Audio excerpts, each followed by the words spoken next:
about improvement and improvement on to mastery. We call this principle the Elm Tree of Mastery. This is really about process versus results. It's about effort goals versus outcome goals, and we'll dive into that as we move forward. Now, Carol Dweck, who's on the PCA National Advisory Board, is a professor at Stanford University, has written an unbelievable book called Mindset, and you can find her on TED.com on some of these TED Talks with some unbelievable information out of her. She really studies why people succeed.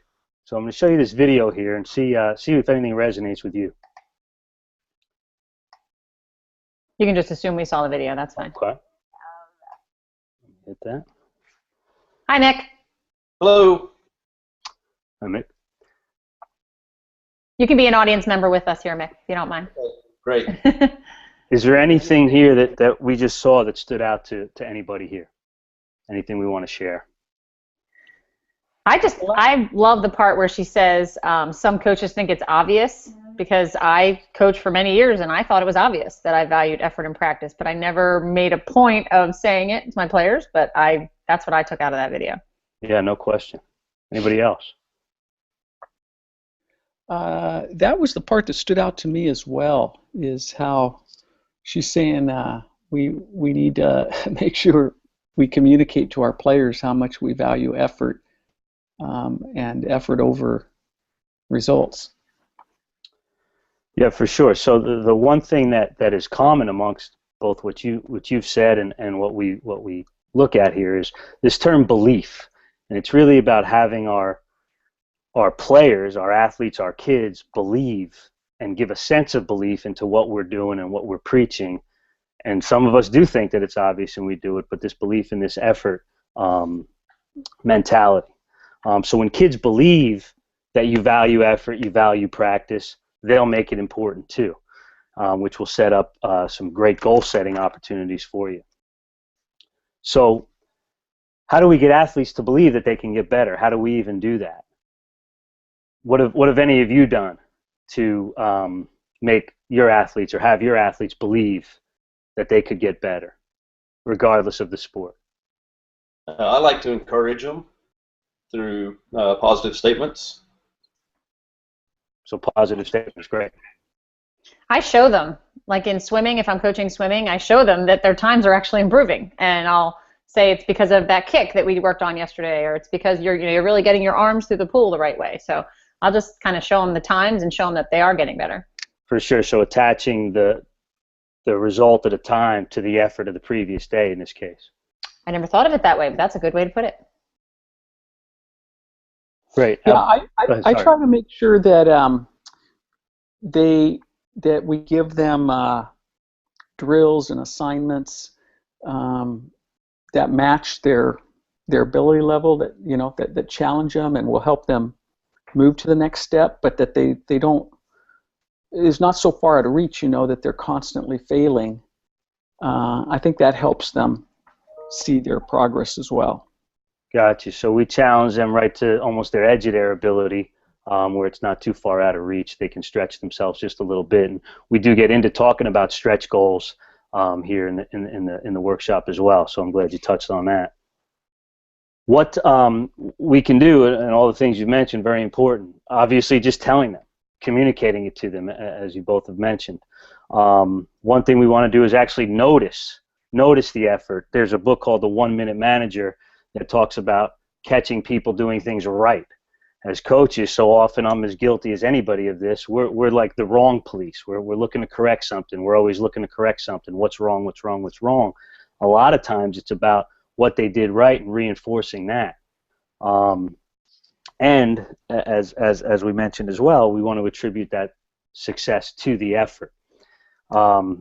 Personal story: I was substitute coaching for the basketball coach. My son was 11 years old on a basketball team. About 10 to 12 kids at practice that night, and we lined up for the typical layup lines. And we got to the left side. I think only one kid was a lefty, if I can recall. And and my son is not some spectacular basketball player by any means. But him and only one other kid were able to even do a lefty layup. Now, my son, fortunately, has grown up under some PCA values, so he knew that making mistakes are okay, which we'll get to. But I was really curious. All I kept seeing was these kids just use their right hand on the left side, these 11-year-olds. So I stopped and I said, we're going to go ahead and do lefty layups. Let's don't worry about the ball going in. I'm not even going to look at the ball going in. The only thing we want to do is take the ball up. And the only thing we're looking for is, does that ball leave the left hand? If your hand's too small, you can guide it with your right, but does the ball leave the left hand first? And the person behind them, I want you to tell them what they did right. And the kids were really uncomfortable at first. They kept using their right hand. They kept looking at whether it went in or not. I had to stop it again. They said, we're not looking at if it goes in. It doesn't even matter if it goes in.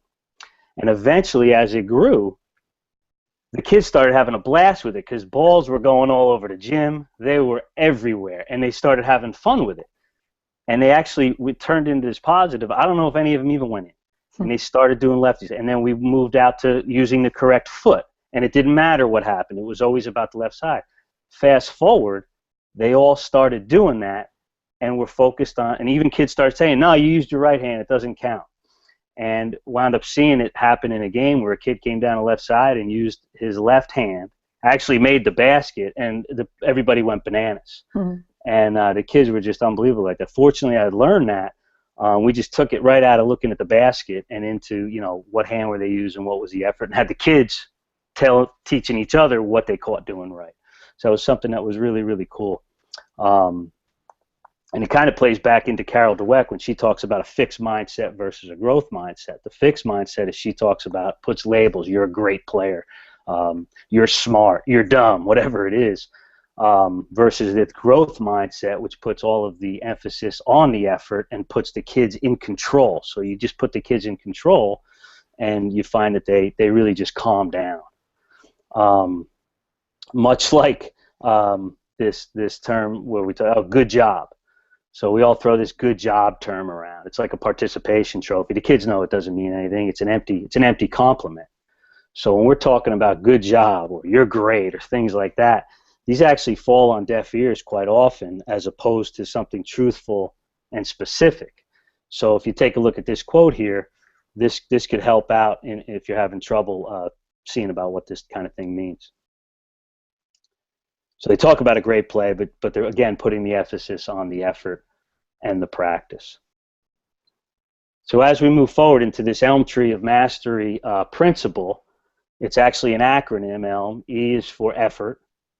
L is for learning or having a teachable spirit, which we really believe goes both for players and coaches, and quite frankly, parents, which is a whole different discussion. And M for mistakes, with mistakes being okay. Which is really a learning opportunity. Kind of, you kind of fail your way to success, if you will. So, as we take a look at this Elm Tree of Mastery, there's kind of two ways to look at results and process. It's tough though. Society is all around us. Like, have any of you taken your kids to the ice cream shop after a game or after practice? So we've all kind of done that. They're all uniformed up, they're fired up, and they're eating ice cream. Invariably, a well-intended person walks by, and what do they ask? Did you win? Did you win? Did you win? So it's in their face all the time. And they're either going to say yes or no. It's fixed mindset or not. And so it's around them. So it's our job to insulate and see what that is and make them aware. So when you have a scoreboard definition, it's a results-oriented thought process. It's a winner or a loser, period. If you happen to go 0-16, this is going to be a tough deal. It's a comparison with others. This team looks great getting off the bus. This one's taller. This one's faster. And mistakes are not okay. So I'm going to ask you guys and gals, imagine I'm driving down for an open layup, and I just absolutely miss in a game. Can you give me a nonverbal way that mistakes are not okay? Just everybody just do it. Yeah, phenomenal. Yeah, simple. It's simple to do, right? Real nonverbal reaction. When the kids get an eye on this, whether it's the coach, Lord knows I've sat next to many parents doing that, all of a sudden fear sets in. When fear sets in, we have increased anxiety, our confidence is down. It's really a tough way to go about business as a kid or an adult. So when we look at the mastery definition of Elm Tree, it is about effort, It's about learning and having that teachable spirit, and it's about mistakes being okay. That's 10. You can finish your sentence, though, if you want to finish your sentence. You got me. All right. Nice place to stop. Mike, thanks, John. Good job. I know that's not easy to do, so I appreciate that a lot. Thank you. Yeah, I'll just go first. I have a few little pieces of feedback. I think you just seem really comfortable with the topic. You seem really comfortable and conversational, which I really like. I like the way you threw in, a couple of your own resources. I like it when people bring in sources that aren't part of the PowerPoint, like the 1 Minute Manager book and the wrong police. That will stick in my mind. Like when I'm at practice, am I being the wrong police or am I being the right police? That's a good sticky word. I like that a lot. I like how you mentioned TED Talks for Carol Dweck. A lot of people say the book, but people these days aren't really likely to go out and buy a book. But I would go on a TED Talk and I would Google Carol Dweck. So I think that's something that I might actually put into my own workshops because I think that's great. Your lefty layup example was awesome. The story only took 2 minutes, and I think there was a lot in that really illustrated the elm tree principle and the ice cream shop. I think it was both really good. My only suggestions that I have for you is to smile a little bit more, have a little bit more fun. No, seriously. I mean, you kind of, you seem pretty serious, and I think you can put a little bit more of your smile and lightness into it a little bit. And the only other thing that it's only 10 minutes, which I think you did a good job when we put that divide, and I have it up here, but the divider slide for Elm Tree of Mastery, I think that one is just kind of to transition into the principle. So I would probably wait till you got to the next slide that actually showed effort, learning, and mistakes is okay to explain the acronym. Just might be a little bit more helpful to have a visual there while you're explaining that. Okay, got it. Yeah, that's good. Yep. Mick or Ruben, do you have any comments for John? Go ahead, Mick. Anything? Well, I got to I like the examples. I think that, as a coach, that's how you can kind of relate if you hear a story. And so you're trying to, many times you can kind of emulate.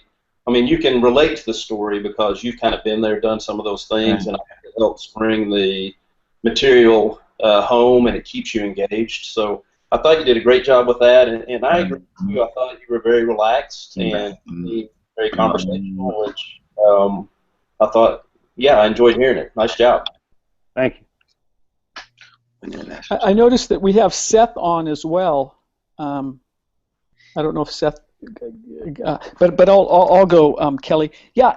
Hey, I think that your content knowledge and understanding is thorough and just fantastic, and it shows in what you do. I liked your transition and intro to Elm, and I also get what Kelly's talking about, that you got those slides coming up, that some of that you can hold off. I thought that the way you engaged us with questions and pulled us in was consistent, and very much what PCA is hoping our trainers will do in workshops. And I have the same wish as Kelly. I want to be convinced that you're having fun. Just add a smile. So John, tell me a little bit about your son, and tell it to me with a smile on your face.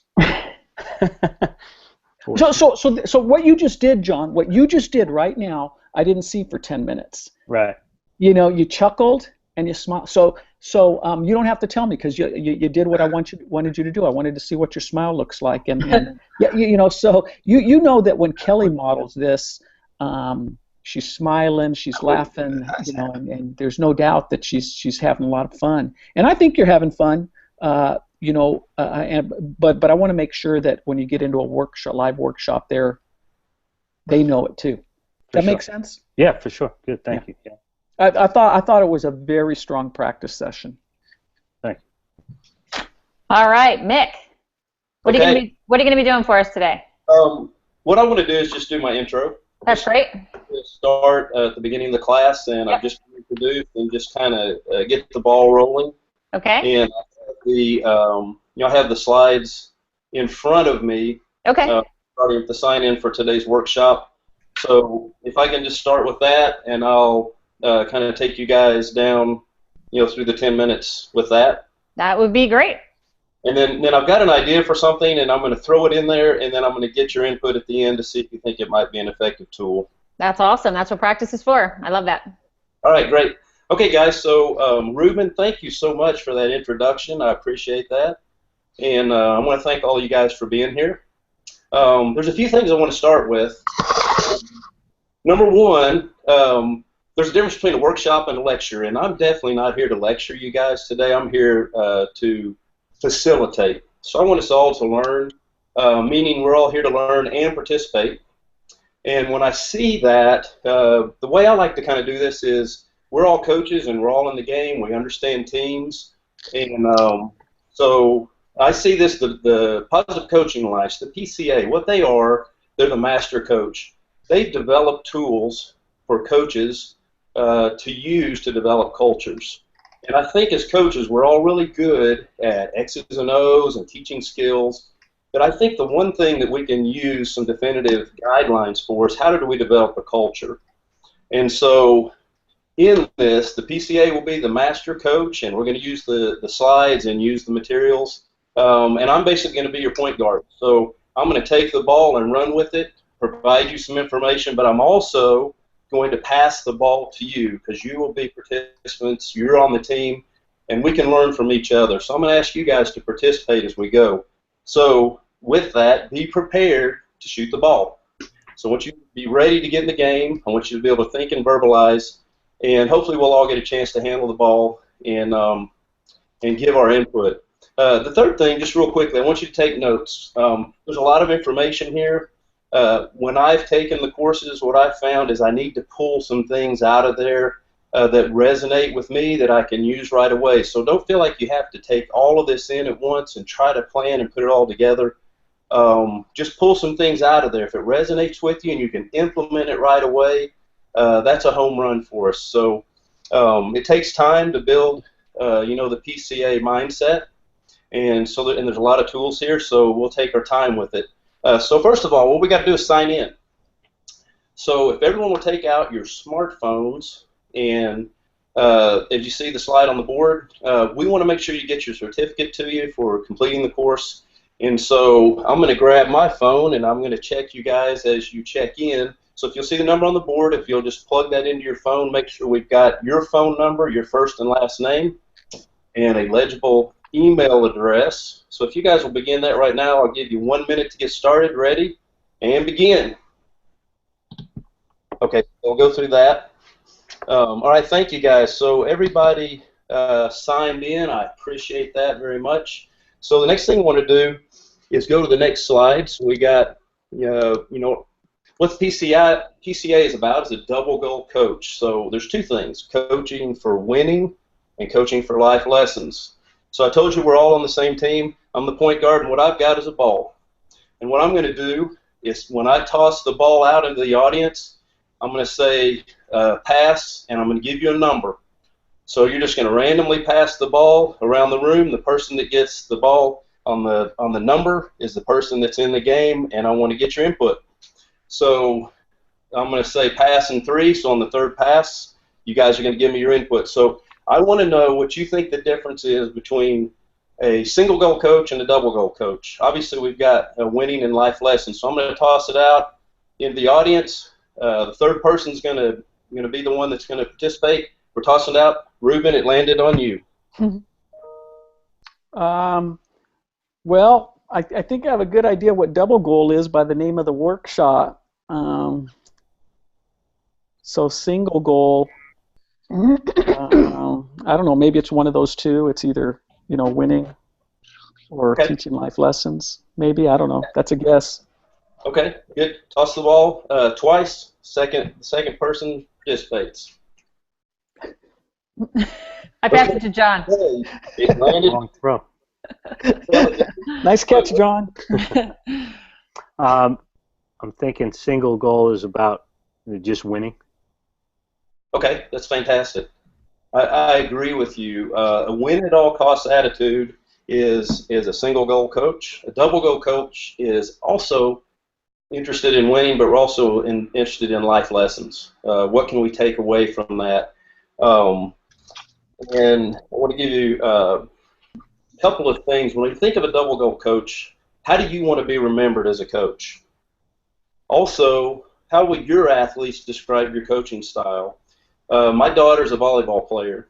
When she was in 5th grade, she had a coach named Coach Elson, and now my daughter's a freshman. And who does she talk about all the time? Coach Elson. Who does she compare all of her other coaches to? Coach Elson. Coaching styles, Coach Elson. The one thing she doesn't mention when she talks about Coach Elson is how many games they won. She doesn't talk about how many tournaments they won. She always talks about how he treated her, how he coached her, how he empowered her. And it's interesting how she keeps coming back to all of those life lessons that Coach Elson taught her.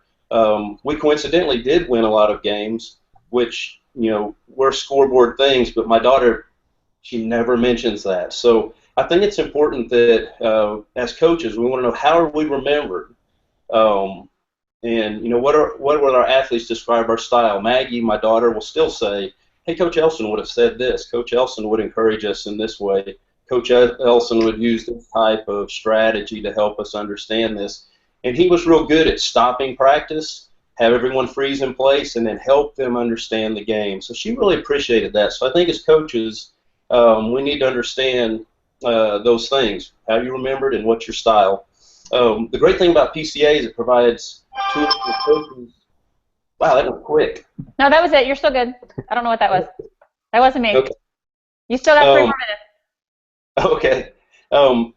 It provides coaches to help us develop not only winning cultures but also life lessons.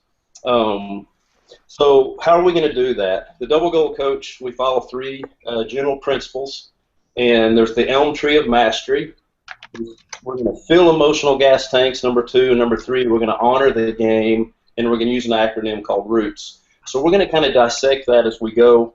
Again, as we go through these 3 things, take notes, and if something resonates with you and it's something that fits your personality, it's something that you can implement right away, that's what I'm going to ask you to do. So write those things down. Okay, so now we're going to go, sorry, I have to do my frame here. That's okay. Okay, let's see, sorry.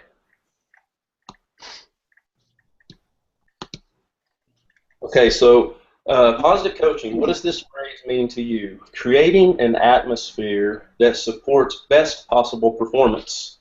So what I'm going to do is toss the ball again. We're going to, when the ball comes to you, I want you to tell me one single thing that you do to create an atmosphere of positivity that will support the best possible performance. So here we go. Kelly, we came to you.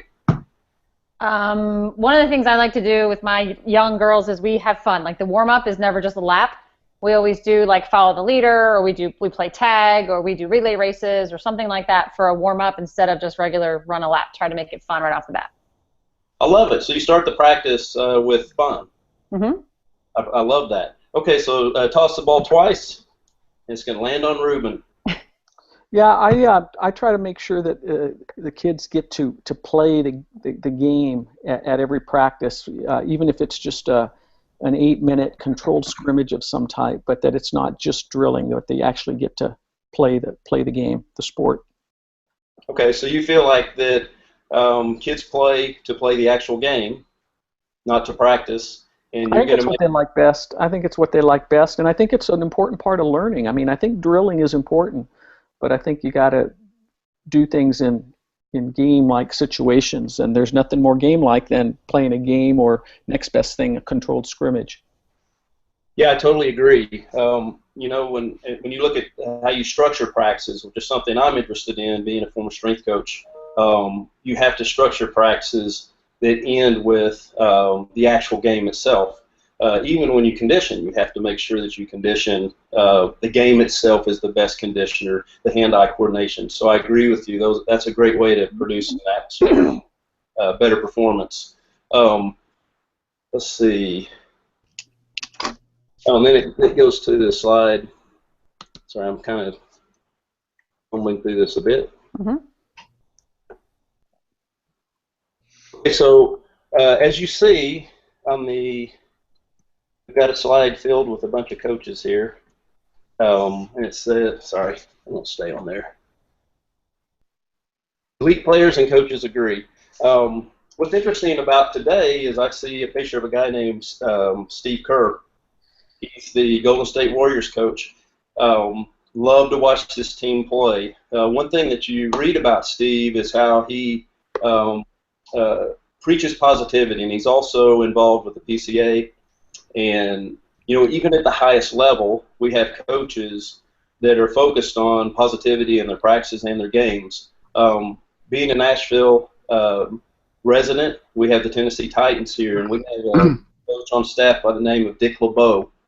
Dick LeBeau's been in the NFL for 45 plus years, and what we consistently hear from Coach LeBeau's players is they will run through a wall for this guy. And when you ask them, I've heard it this week alone, 2 different players say the reason we like him is because we're treated with respect and he doesn't yell.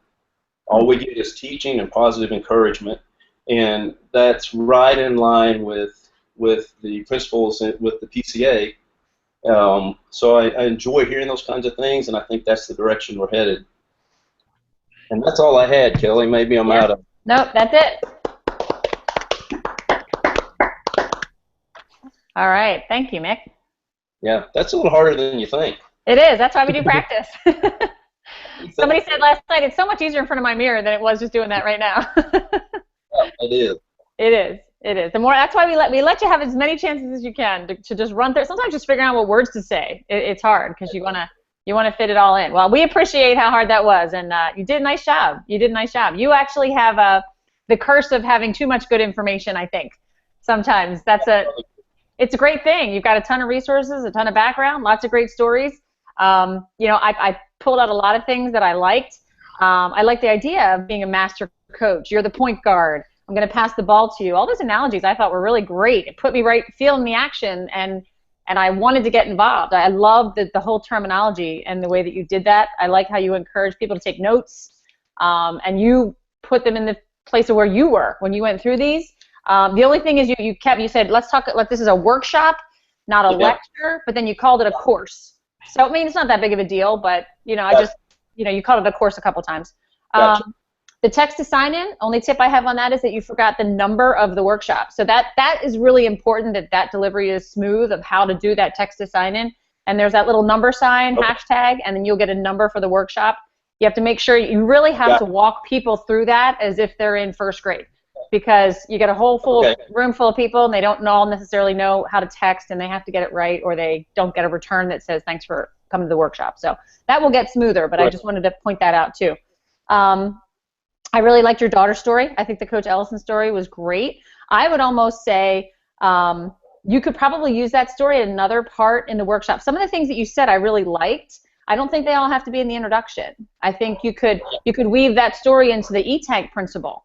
Because he wasn't, or even in Mastery, Elm Tree of Mastery, because he wasn't focused on the results. Your daughter didn't remember the results. She remembered, the other part. So I think for an intro, you did a great job. I just think there were parts of that, because I think in 10 minutes you only got through like 3 slides or 4 slides. So I think to take some of those and sprinkle them throughout the whole workshop would help keep your introduction a little bit tighter. Gotcha. And the only other thing I noticed that you were skipping through, like you skipped the quotes, you skipped the statistics of, 80,000 coaches are trained. We've hit 3.3 million youth. Those little details are kind of important in the introduction because we want to set the stage for what we're doing. But again, I love the Dick LeBeau story too. Anytime you can bring in a professional, I think it's great. And Steve Kerr, that elite coaches and athletes agree. Those are the National Advisory Board members. Yeah. So, I like to make a strong point of that, not just saying they're involved, but they're actually on our board. So especially right now, it's awesome with Steve Kerr and where he's at with the NBA. That's a really great selling point. Okay. Thank you so much. Yeah. John or Ruben, take it away. Well, Mick, I really liked it, and I think it, like John's, I think it was a very productive practice session, and so many things you're doing well. Like the feedback Kelly gave you, I feel like you gave me a whole workshop in 10 minutes. It was like a mini workshop in 10 minutes. So, I encourage you to think about how you spread out this content. I have a feeling because you only had 10 minutes with us, you wanted to pack a lot in. And if you had a full 90 to 120 minutes to deliver the workshop, you would indeed spread things out.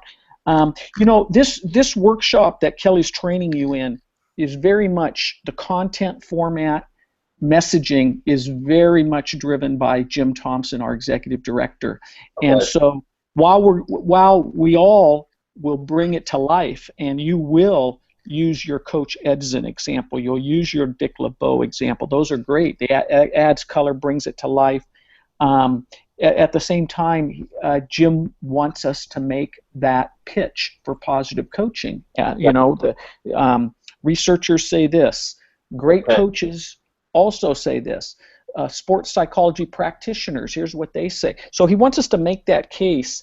And to make that case, you know, we provided you with 15 or 20 slides. And the challenge is that it takes some time to do that. And so, you know, Mick, you're going to work on bringing your great personalization of this, blending it with the PowerPoint and that 15-minute opening that Jim has provided all of us with. Okay. You know, and make it all work in a reasonable amount of time. So, yeah, I like what you did a lot, Mick. I appreciate that you were willing to bring the ball in, have us pass it around. You know, I think that's all the kind of things we want you to practice in this kind of a situation. Jim Thompson's calling me, but I'll tell him I'll get back to him. So he must have heard that you didn't tell us about the researchers or something. So he's calling to let me know. No, Mick. I think that's plenty of feedback from me. I think you also took really nice advantage of this practice opportunity, and I really appreciate both you and John doing that. So, Kelly, I'll go ahead and jump off here. Is Seth going to go, or is he just listening in? I'm just listening in. Good. Seth, thank you also for taking advantage in that way of you know, hearing a couple of your colleagues. Our great trainers around the country, one of the things that makes them great is that they learn from each other, and they didn't stop watching each other once they got certified. So appreciate you guys doing this. Kelly, I'll sign off now, okay? Okay. Thanks, Ruben. Yeah, I always laugh. One of the things I do, a lot of times you'll see me writing things down, and people say, oh my gosh, I'm nervous because Kelly's writing down things. Most of the times I'm just stealing things from people. So if you ever see me like putting my head down and writing, it's not that I'm critiquing. Sometimes I'm like, that's a great idea. I'm going to put that into my workshop. So I love what I do because I get to steal things from people. John, did you want to give Mick some feedback? Yeah, no, Mick, it's good. I like, you know, the distinction of the workshop stuff. I like understanding what the PCA is. Mm-hmm. I don't know how many people even know walking in what their perception is. Certainly with the word positive, that brings a lot of different energy. I like the ball deal. I think that's really good. I think it keeps you on your toes if you're sitting there. You can't relax, which is not all bad. Love the daughter story, especially when you talk about that she talks about how he treated her. I think that's got mileage beyond belief. It always will, and it always does, regardless. And the Dick LeBeau reference is obviously a good one as well. Mm-hmm. So yeah, good. Appreciate it. Yep. Awesome. All right. My only other suggestion, actually, now that I notice it, you were talking about the ball, throwing the ball around. I think that's a great idea too. The only suggestion I would do is I can't remember what question you had us answer. You said toss. Do we know the difference between a single goal coach and a double goal coach? I think that's a good question, but it sort of stumps you. Like it's not. I like to ask questions that get you somewhere, and to me, that's not getting me somewhere. But having me reflect on all the life lessons that I've learned in my life through sports, so maybe tossing the ball around and rattling off the life lessons, something like that gets us moving forward. I think would be maybe a better suggestion. But I like the idea. I completely agree with you, and I think my real takeaway here is to not put more into it and just use the actual presentation more. Mm-hmm. You know, 'cause I wasn't that familiar with. I mean, I've looked at the presentation, but I need to become more familiar with when the actual. Because I don't think the videos are on there, are they? Yeah, they are. They are that you can click on. Yep. Okay. All right. They should be coming up. Okay. So that's my takeaway, and I appreciate. I think you froze. Did he freeze? I think you froze. Unfreeze. Seth, did you want to give any feedback to John or Mick? I know you're. Well, I didn't. I only caught the last 30 seconds of John, so it wouldn't be fair for me to give feedback. How was that? That was the last 30 seconds. It was awesome. But no, I'm glad you gave us freedom to steal stuff, because that ball idea is excellent. Yep. I think the toughest thing to do is get the audience involved. We could all read, we could all, we're all coaches, so we all have some type of stories, but getting the coaches that we're talking to involved is the most difficult part. So that's something I'm definitely going to steal, since Kelly gave us permission to. R&D, baby. Rip off and duplicate. Anytime you want to. Absolutely. And that being said, too, I was just cracking up. I was talking about this with somebody else. I just did a workshop last night, and it was late. Actually, it was Monday night, and it was late. It started at 8 o'clock at night. And I had 11 coaches that were tired. And they were sitting there like this. Like, before I even started, they could just tell it was a long day. It was a busy weekend. And I get in there, and I'm trying to be like Miss Bubbly, and I said, okay, everybody, I want you to get up. I want you to come up to the front of the room, because I was going to do like the timeline, and they just looked at me like, ugh. Like, I mean, you could seriously hear the groan. And I'm thinking, okay, this is going to be great. But I did what I do. I kept him up. I had him sit back down again. We tossed the ball around. We went to corners of the room. Like, the whole time, at least every 10, 15 minutes, I had him standing up, sitting down, moving with a partner, chit-chatting. They weren't all happy about it, but at the end of 90 minutes, when I looked at the evaluations that we do at the end, and it says what was the best part, almost every single one of them put the interaction. Thanks for getting us moving, getting up and talking with a partner and sharing. So even if you have a group that acts like they don't really like that, deep down, it's much better than sitting there and getting lectured at. So don't let the grumpiness of the crowd sometimes sway you from doing what you want to do. Because some people say, well, the crowd wasn't really into it, so I just kept talking. That's even worse. So, well, I appreciate you guys. Thanks for taking the time to do this. I'm going to put the new sign-up sheet for next week. Next week's similar, except you have 20 minutes, and you're going to be able to get through an entire principle from beginning to end, or the introduction. That's our goal, to have you finish it. So that's how you can work on your pace a little bit. You don't have to play the videos for us again. If you say, turn to a partner and talk for 2 minutes, obviously we don't have to talk for 2 minutes. But the rest of it, we would like to see you get through a whole principle. Okay. So if you guys have any questions for me, let me know. Mick, if it's easier for you, I can pull the slideshow up on one of the little windows. So if it's easier for me to have that up so that you don't have to be fiddling back and forth, you're welcome to do that too. Okay. Yeah, I think I'd be more comfortable with that, because I need to be able to follow because you're right, I skipped some slides and stuff, and I think part of it was I was going off some notes that I took from it versus using that. Right. It was a good learning tool for me to go, I really just need to follow the PowerPoint that's provided. Yep. So I mean, I would just do it as a screen share, so that if you can just tell me when to click. I would just have it up like this, so that you would just say click, click, and you can put your cursor over mine, and it will be big on the screen. Just say click, click, and I'll just click through it for you. Okay, excellent. Thank you. All right, you're welcome. Thanks, guys. I'll be in touch. Kelly, do we switch it around or same? Now this is the other thing. We're giving you an opportunity to practice and an opportunity to do the final. So I would suggest that you do something different, just so you get practice with a different part of it. Sure. Other people have said, I'd like to kind of perfect what I just did, and they do the same thing again. But I think, John, in your case, I'd like to see you do a different part of it. Okay. All right? Kelly, how do we get you, if we're doing slides, we just email them to you, or? How do you do what? I'm sorry. Just the slides, like if we have a few slides. I have the whole workshop. So if you just tell me what section you're doing, I'll just go to that part. Okay. Okay. No, and do we add slides on our own, or is it just really off the slides that you have? No, I sent them to you. I sent you the PowerPoint. There's a Google link for the whole PowerPoint for you to download. Okay, I got you. Okay. Yeah. I just sent it recently when I just said to sign up for this. I sent it again. But there's a couple different places I've shared it with you. Okay, yeah, okay, I remember those. Okay, no problem. Okay. All right, thank you. Yep, you're welcome. Bye, guys. Thank you. Yep.